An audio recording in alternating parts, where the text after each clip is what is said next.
Olá, guris, tudo bom? Como é que vocês estão? Não é?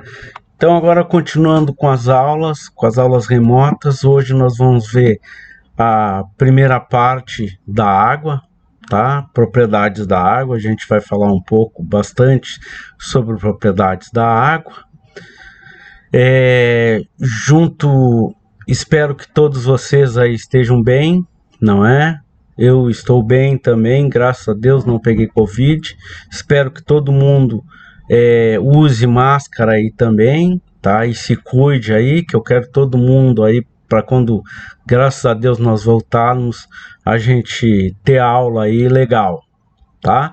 Então vamos lá, vamos falar um pouco mais sobre a água aí. Então vamos chegando lá sobre a parte da água. Então aí, guris, falando sobre a água, tá? Água é um solvente universal. E por que a água é um solvente universal? Bom, primeira propriedade da água. Primeira propriedade da água, não é? A gente já falou dela. Então eu vou só refalar. Na aula passada eu falei de uma água potável. O que é uma água potável? Uma água potável, eu disse para vocês que é uma água incolor, insípida e inodora, sem cor, sem sabor e sem cheiro. Então, na verdade, essa é a primeira propriedade da água. Isso é uma substância organoléptica, tá? São substâncias que, percebida através do sentido humano, percebem essas propriedades, tá?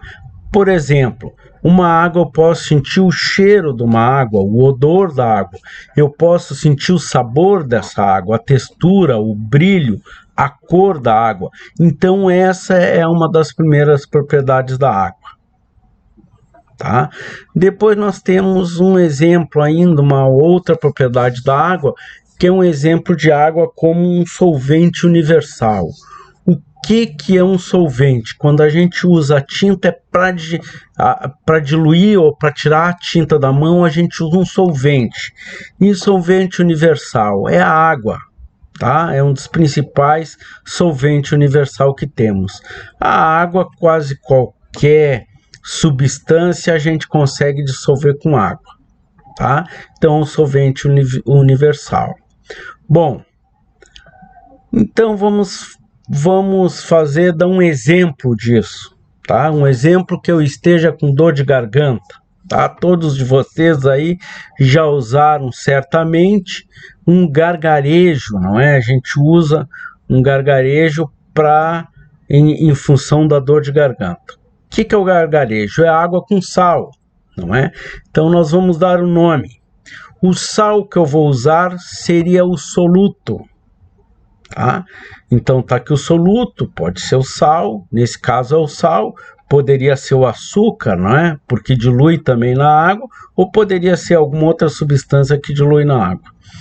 Eu vou ter um becker, não é? Que é esse vidro aí, que contendo o que dentro desse becker? Contendo água. Então quando eu coloco um soluto, misturo com água, não é? Ele forma um solvente, tá? Solvente é aquilo que dissolve. A água é a única substância que é capaz de fazer dissolver, tá? A grande parte das substâncias. Bom, e aí ele vai formar o quê? Ele vai formar uma solução. Na verdade, o gargarejo que eu vou fazer é com uma solução de sal, tá? É o gargarejo que eu vou fazer. Mas a água também exerce outras propriedades. A gente tem a água como regulador térmico, tá? Por exemplo, num dia muito quente, a gente evapora e elimina suor, não é? O suor, na verdade, é um regulador térmico. Se a gente está eliminando esse suor, nesse suor a gente elimina sais minerais, tá? E esses sais minerais, eles só são reposto para o nosso corpo através da água, tá? Então a água, ela equilibra nossos sais minerais e ela controla a nossa temperatura do corpo. A água, mais uma vez, se torna importante para nós, para a manutenção da nossa vida, tá? Para vocês terem uma ideia, o nosso corpo humano, a nossa temperatura do corpo humano ainda é entre 36 a 37,5. Passando de 37,5, a gente vai estar em estado febril, tá? O suor também, como eu já falei antes, é através da água, 99% da sua composição do suor. Bom, e ele libera esse suor, não sais minerais, não é? Como sódio, cloro, potássio e magnésio, tá? Que é importante.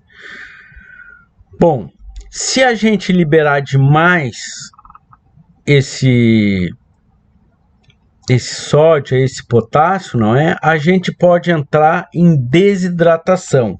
Aí a gente vai precisar beber água de novo para nós nos reidratarmos, tá? Geralmente a gente chega no médico e ele faz isso aqui. Isso aqui é para ver o nível de hidratação que a gente está na nossa pele, tá? Porque é importante para a pele também a gente beber muita água, tá? Bom, outra propriedade da água também, que é também importante, alguns de vocês aí tomam um banho de piscina, não é? Tomam um banho aí no rio, até no próprio Rio Guaíba, não é? Mas muitas vezes a gente flutua e tem... por que um prego afunda, não é? E por que acontece que um navio não afunda? Na verdade, isso acontece por causa da flutuabilidade, tá? No caso é uma gatinha aí, não é? Flutuando aí. E na verdade, para vocês terem uma ideia, o corpo humano tem um centro de gravidade, geralmente está na parte do umbigo, esse centro de flutuabilidade, tá? Ligeiramente a razão pela qual o nosso corpo tende a flutuar, tá? E isso é uma das propriedades da água também. Outra propriedade da água que a gente vai ver, que eu acabei de falar, sobre navios, né? Por que o navio não afunda? Então a gente vai ver aqui uma das mais outra propriedade, não é? O equilíbrio, chamado empuxo, tá? Por exemplo, assim, quando o empuxo for maior do que a força-peso, esse barquinho aqui está dentro de um becker com água, tá? O que está acontecendo nele? Ele está sendo exercido uma força-peso para baixo, tá? Chamado força P, e ele está exercendo para cima um chamado empuxo. Se o empuxo dele for menor, tá, do que a força peso, esse barquinho aí vai afundar, mas se ele for maior ou igual, ele vai subir, como vocês vão ver. Então agora, a força peso é igual ao empuxo. O que aconteceu? Esse barco vai flutuar, tá? Isso é outra propriedade da água. Nós vamos ver ainda mais uma semelhante a esse aí num barco grande, tá? Aqui uma explicação: o empuxo é igual ao peso, não é? Quando o objeto flutua, porém, quando o peso é maior que o empuxo, o objeto afunda. O submarino que afunda aumenta o seu peso, enchendo os tanques de água do mar, tá? Que na verdade ele tem dele não só o submarino, mas também tem alguns barcos que tem tanques para encher de água, tá? E soltam água também. Então vamos ver agora mais uma outra parte. Um exemplo melhor para vocês verem. Um barco aqui, um transatlântico no caso, tá? Vai ter uma força de empuxo que vai fazer com que aconteça o que com ele, ó? Olha ali, ó, vai movimentando essa força, fazendo com que o barco não afunde. É isso que é o empuxo, tá? Uma força que a água exerce nos corpos mergulhados de baixo para cima, como um empurrão, para vocês entenderem melhor, tá? E é importante, é uma das propriedades da água. A água exerce pressão também, tá? Se a gente fazer um furo aqui, no caso aqui, pode ser aí uma garrafa PET, tá? Fazer 3 furinhos, a gente vai notar que o último furinho aí, a água vai correr e ela vai ser maior, não é? Maior distância. Por que que isso acontece? Porque ela está exercendo mais pressão. Então, pode-se verificar quanto maior a profundidade ou a altura do líquido, o filete de água atinge uma maior distância. Isso é a pressão que é maior, depende da profundidade, tá? Por isso que o A3 vai ter também. Então eu fiz em casa aqui, não é? Um outro aqui com uma PET aí, que é igual, tá? Só para vocês entenderem melhor. Então esse de baixo aqui vai estar exercendo mais pressão e ele vai mais longe. Isso é uma propriedade da água também. Bom, outra propriedade da água é a pressão no mergulho, não é? Vocês já devem ter mergulhado aí, alguém mergulhou e vai dar dor nos ouvidos, não é? Por que que dá dor nos ouvidos? Dá dor nos ouvidos porque dentro do nosso cérebro nós temos ar e vai ter e do lado de fora a gente vai ter uma pressão também de água, tá? Isso vai dar direto essa pressão dentro do nosso ouvido, num local que a gente chama de tímpano. E nesse local aqui, se a pressão for muito grande, ela pode estourar o tímpano. Se estourar o tímpano numa pessoa, além de escutar pouco, essa pessoa vai ter que se cuidar muito para quando tomar um banho, porque pode entrar água por essa parte aí e vai acontecer inflamação. Então essa pessoa vai ter sempre que se cuidar. Isso aí não tem o que fazer. E mais tarde, por exemplo, vai ter que até usar algum aparelho de surdez, se for o caso, tá? Então nós temos que cuidar o nosso tímpano.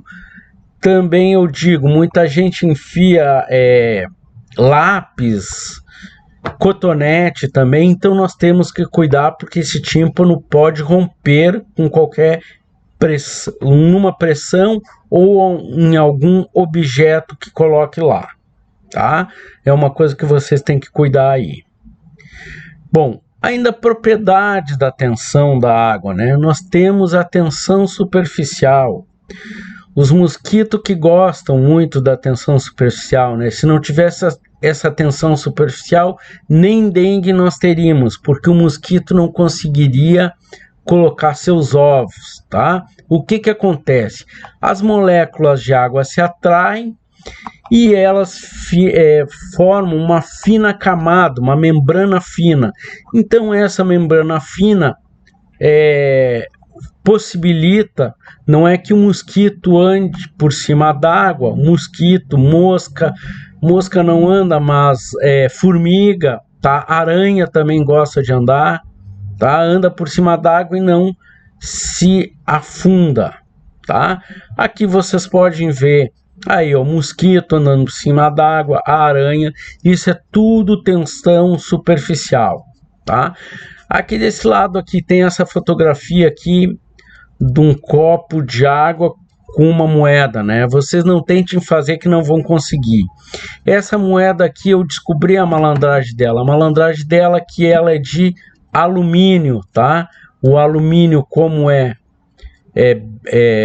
o peso dele, ele não é muito pesado, então dá para nós fazer isso. Eu ainda não consegui uma moeda de alumínio para conseguir fazer isso, tá? Mas isso aí funciona. Bom, outro princípio interessante aí são os princípios de Pascal, vasos comunicantes e outros princípios que nós vamos ver. Muito interessantes também, tá? Quem foi Pascal? Pascal foi um filósofo religioso, físico, né? Blaise Pascal, tá aí a fotografia dele. Ele, aos 18 anos, aí, ele fez uma máquina de calcular. Aos 25 anos, ele se interessou pelo hidrostática, tá? E ele era um matemático muito bom. Ele que fez aí a maioria das contas que vocês fazem aí, foi do Triângulo de Pascal, não é? Foi ele o autor disso tudo. E ele calculava isso tudo com a matemática, tá? Bom, algumas pessoas vão perguntar o que é hidrostática. É um ramo da física que estuda característica dos fluidos em repouso, tá? Em especial em relação com a pressão exercida. Bom, continuando a nossa aula. Princípio de Pascal, não é? Principal lei de Pascal. A pressão exercida sobre um líquido é transmitida integralmente aos dois pontos do líquido. Por exemplo, eu tenho aqui, eles falam em garrafa, né? Mas não é uma garrafa com duas bocas aí. Se eu bater com um martelo aqui, eu vou ter, através da pressão da água, vai fazer uma pressão, vai ser a mesma força que eu vou exercer desse lado, tá? Em pressão contrária. E essa força aí vai estourar. Se um entrou, o outro vai sair, tá? Isso aí tudo são cálculos de Pascal, tá? Então, para você entender, quando empurrarmos fortemente uma rolha para dentro de uma garrafa que contém um líquido, essa pressão será transmitida integralmente a esse líquido existente no recipiente.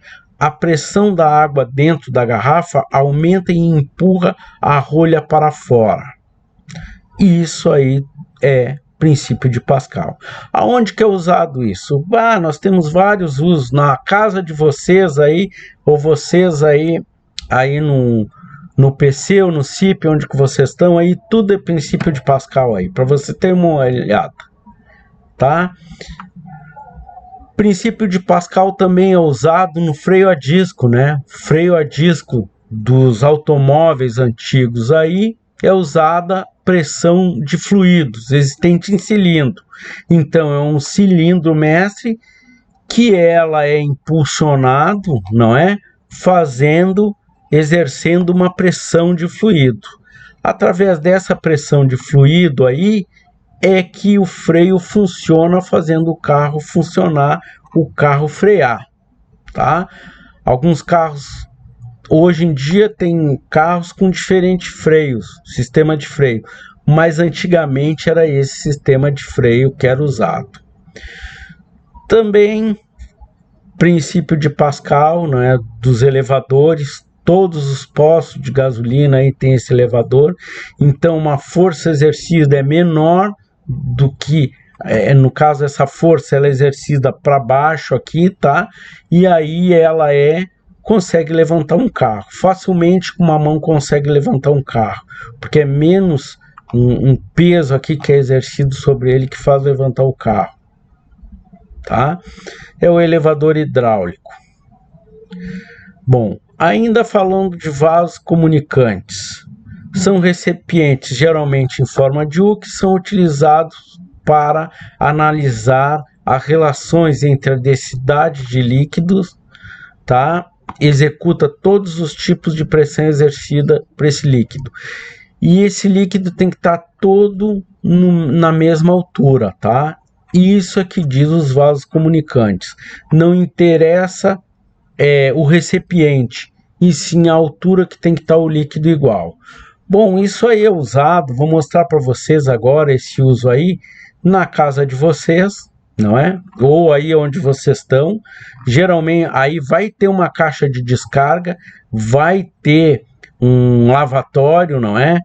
A água de vocês que chega até a torneira é exercida através desses vasos comunicantes pelos canos, tá? De elevação de canos. Então, assim, ó, muito importante isso. Em todos os lugares que vocês forem, vão estar sendo usado na casa de vocês os vasos comunicantes, que é importante. E isso aí tudo descoberto através do Pascal, tá? Através da matemática, é tudo matemático, tá? Na construção civil, eu aqui usei meu avatar, não é? Para fazer aí na construção civil. Vocês estão vendo aí o uso da mangueira de nível, né? E esse aí é o princípio de vaso comunicante que fornece, não é? O nível, é um método utilizado aí para construção de casa. Então, assim, eu estou chegando nas minhas considerações finais, tá, guris? Até uma próxima aula. Essa próxima aula nós vamos ver histórico do abastecimento em Porto Alegre. Vou contar uma parte da história de Porto Alegre, as etapas do tratamento, tá? Através de fotos. Então, antes do meu agradecimento final aí, eu gostaria de deixar que vocês se cuidem aí, fiquem com Deus, tá? Um salve para todos aí que me conhecem. Espero nós nos encontrarmos aí e junto com essa aula vai um questionáriozinho para vocês responderem. Um grande abraço aí e fique com Deus, tá?